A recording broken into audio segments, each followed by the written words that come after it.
What's up everyone, Karu here from My Tennis HQ. Hope you guys are doing great. And today we're going to talk about footwork. We got a lot of requests about how to, oops, we almost had a ball come in. we got a lot of requests about how to improve footwork, and I think footwork can be a little intimidating for a lot of people just because they think it requires a lot of athleticism. But I guarantee by the end of this video I'm going to show you that even a 4-year-old can do this. I promise you. So in this video I'm going to focus on 3 main aspects of footwork. First of all, the footwork in between shots. Second, the split step. And third, moving to and away from the ball. So meaning going to the ball to hit it and then recovering back to the middle or close to the middle depending on the point. So those are the 3 main focuses today. Now it seems like this is a lot to remember, but by the end of this video, realize that just like your strokes, it's all about building the right habits. With time, like I've been playing tennis for 20 years, so I honestly don't even have to think about how many steps I give to each shot that is hit to me. Like I immediately know, if I'm gonna have to go 1-2 steps here or 1-2-3 steps here. But for a lot of people, it's kind of daunting. You don't know. You're just always like maybe overstepping a bit much, going too fast and not stopping in the right place. But there are a few issues that I see with amateurs. I see amateurs playing tennis all the time, and I see a lot of mistakes. A lot of these mistakes, unfortunately, is not anything that you've been taught, and that's the problem. So don't worry about it if you've never heard about these things or if you haven't been taught properly. But the first thing I want to talk about is what you need to do in between shots. So it's going to be a little cycle you see at the end of the video. It's a repeated cycle that you do after every single shot. But the first thing I want to talk about is what you have to do after you hit a ball. So let's say you hit a ball here and you find yourself in a position where you're around here. What I see a lot of amateurs do is after they hit a ball, they do not move laterally with a side shuffle. They kind of turn their hips around. So, hit the ball, turn the hips around, they're here. And then what happens if the ball goes there? You have to do all this like 180 to actually get back to this position. Now, the key with the movement in between shots, obviously there's like, the little just staying here. If you hit a ball, you stay here. But most of the time, you're not going, if you're playing a match, you're not going to be just stationary, you're going to be moving. The key is after you hit a ball, I hit a ball here, I need to be moving with side shuffles, always laterally, and never sprinting anywhere, unless you really need to sprint far, but you're always moving with side shuffles. You see my hips are square, they're not turned anywhere. I'm not leaning any side. I'm always square, ready to like go anywhere I need to go. I can go anywhere. If I'm here, I can go anywhere. I stay nice and straight. I stay nice and straight because I can turn anywhere. I don't know where the ball is going, so I need to be able to turn, make my shoulder turns, my unit turns really quickly. So after I hit a ball, I can't just be like this, walking. A lot of people walk back, which is, don't do that, please.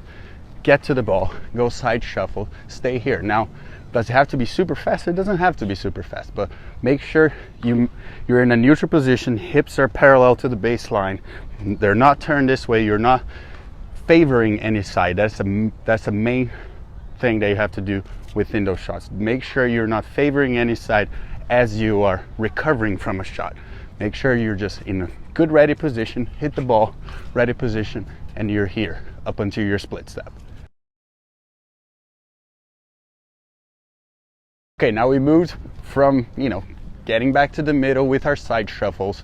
Now the next part is the split step. So your opponent is about to hit the ball and you do that little hop that professional players do. They do the little hop and then they move to the ball. That's called a split step. If you don't know the split step yet, you need to be doing it. It's a non-negotiable in tennis. You need to play any decent level of tennis, you need to do split steps. Now,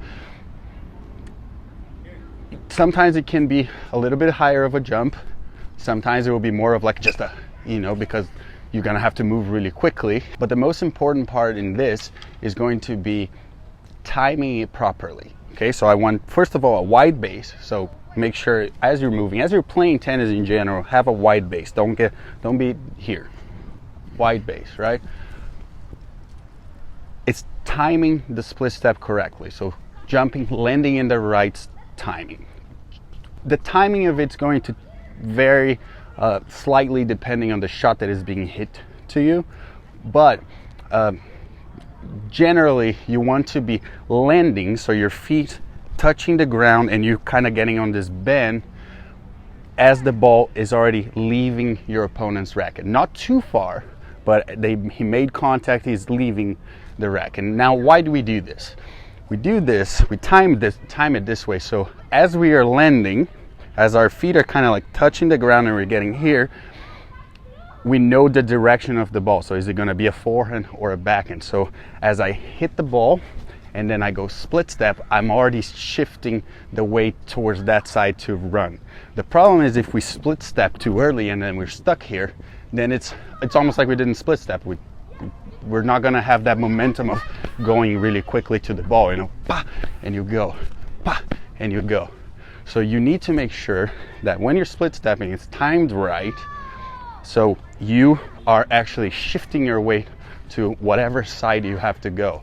So you got to time it properly with that ball leaving your opponent's racket, and then you can just quickly move away if the ball obviously is coming right at you. So you use the split step on your advantage because it's a momentum thing. You can really go quickly to a side, quickly to another side by split stepping. It's way harder from my heels to just go like that. So timing the split step, very important, and this is non-negotiable. You got to do it all the time. Let's say you hit a ball from here on the corner and you're not able to get all the way back to the middle. By the time your opponent's hitting, split step from where you are. If you can get all the way back to the middle, sometimes you don't have to. You just got to split step. You'll be much quicker off the line, which takes us to the next part, which is moving to the ball and away from the ball.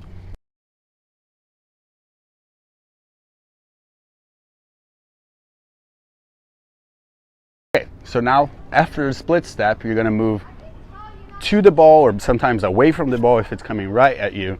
And we're going to break down in two parts where it's moving to the ball, away from the ball. And there are two steps that are really, really important. The first step after the split step, it's incredibly important because that's the one that is really going to push you to the side. You see, like I can, in pretty much one step off, you know, I hit a ball, I split step, boom, in one step, look how much court I'm covering. You know, unless you're hitting the ball really to that corner, I'm covering a lot of court.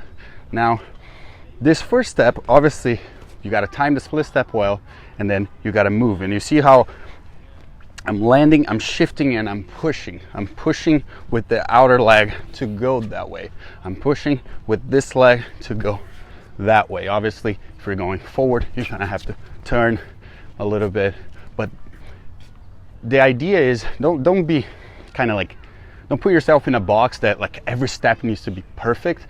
They just need to be quick. However, you can do steps to go back, to go away from the ball, to go anywhere. They just have to be quick, and you got to use your split step to be able to move quickly. And that's the first, moving to the ball, creating the right space. So it can be obviously creating space if the ball is right at you, creating space if the ball is far from you. That's the main thing. Now the second thing is moving back from hitting a ball, back to the middle, back to as close to the middle as you can get. Now, when we're moving back to the middle, so if I'm hitting a ball here, boom, the first step after the hit needs to be a cross step. Do you see what just happened there? Let's do that again. I hit, boom, cross step. So going back to the first thing I talked about, staying nice and square after the hit, making sure my hips are square. So I don't want this cross step to look like this. This, not a cross step. This is just you running. Okay? Here, boom, cross step, and then side shuffles all the way into the point that you can hit your split steps. Okay, so again, non-negotiable. You have to do it every single time. You hit this ball here, boom, cross step. Look how much court I can cover in a few steps. Okay, so I'm here, split step, boom, 1, 2, 1, 2, 1, 2, 1, 2. In 2 steps, I cover 75% of the court. Now, if you're hitting the ball all the way here, yes, it will be a few more steps. But for the most part, you're going to be playing around this area, you know? So you just gotta be really quick with that first step to the ball. Obviously, you gotta stop in the right time and hit, don't hit moving. And the cross step, you have to do it. It's a non-negotiable. And from this point, we go back to point number 1, which is staying square in between points. If you want to do this one here, if you want to, you know, there's all different kinds. You know, Fabio Fognini is just like this, but he does a good split step. And there's some guys who are way more intense. It doesn't really matter. What matters is you're actually moving. There's those like small little steps like this that you're not really going anywhere. They don't take you anywhere. You know, make sure you're actually creating movement and displacement with your steps. So again, it's 4 things technically, right? So always be square. So let's say we're hitting a ball. So let's start cross step with side shuffling. We're facing the court, always facing the court in between shots. You're never like this. You're never to the side like this. You're always facing the court. You stepped into the court. You're not gonna go to the net. Cross step, and I'm facing the court. You see, I step in. I'm not going to the net. Cross step, and I'm facing the court. Okay, so and then split step, move, boom. Split step, move, boom. And we just repeat that cycle over and over. However you can make it that you're super fast, forward, to the side, however you can make it, that's how you have to do it. But again, in between shots, always moving laterally, square to the court. Always moving laterally and square to the court. When you're moving to the ball, obviously you're moving more with a turn, okay? And obviously timing the split step correctly, not landing too early where you're just gonna be here and then you're gonna have to move, and not landing too late where the ball is already moving, of course. So those are really simple. And now I'm gonna show you a few drills that you can do just to help you with that. You can really do it as a warm-up. You can do it every day. If you don't hit, you can just do it at home. You don't really need balls for it. So it will be simple. And I think you guys can add that to your training routine and just improve your footwork.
All right, so there you have it.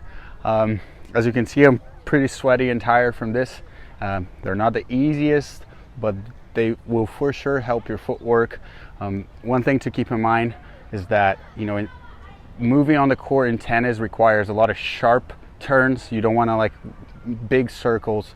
Think about like a race car, right? It has to be really fast, but it also has to brake really well in order to have good lap times. It's the same here on the court. You got to be fast to the ball, but you got to stop in the right moment, be able to hit. You got to recover really quickly, but also stop at the right moment, so you don't get burned maybe behind you, stuff like that. So you got to think that movements are sharp, movements are quick, but they're not necessarily that hard. As long as you keep doing in time, it becomes automatic, just like your strokes. If you already have decent strokes, it should be much easier. So run through this routine, all the exercises that I did here. I do it with my players pretty much every day, and they're really helpful. They're simple, but remember, they're all non-negotiables. All these movements here, the cross step, the split step, you know, that first step to the ball, that first step away from the ball, and staying square are absolutely must-dos. You cannot play tennis at a high performance level if you don't do those. So focus more on your legs, on your feet, instead of up here, and I guarantee your tennis is going to become better. And do this routine on a daily basis. You can do it at home, you can do it on the court, you can do it even when you don't play tennis, and it will help your tennis. So appreciate that. If you're not subscribed to the channel yet, please subscribe. It really helps us. We got a Patreon page that just came out. So if you've been a long time watcher of our videos, maybe subscribe to our Patreon. We got behind the scenes content and more instructional videos there and things like that, PDFs as well that you can download and use it for your own training. So make sure you check out our Patreon, check out mytennishq.com. We have a bunch of links down below that also support the channel. If you're gonna buy something from Tennis Warehouse or Amazon, it really helps us. We really appreciate it, and I'll see you guys in the next one.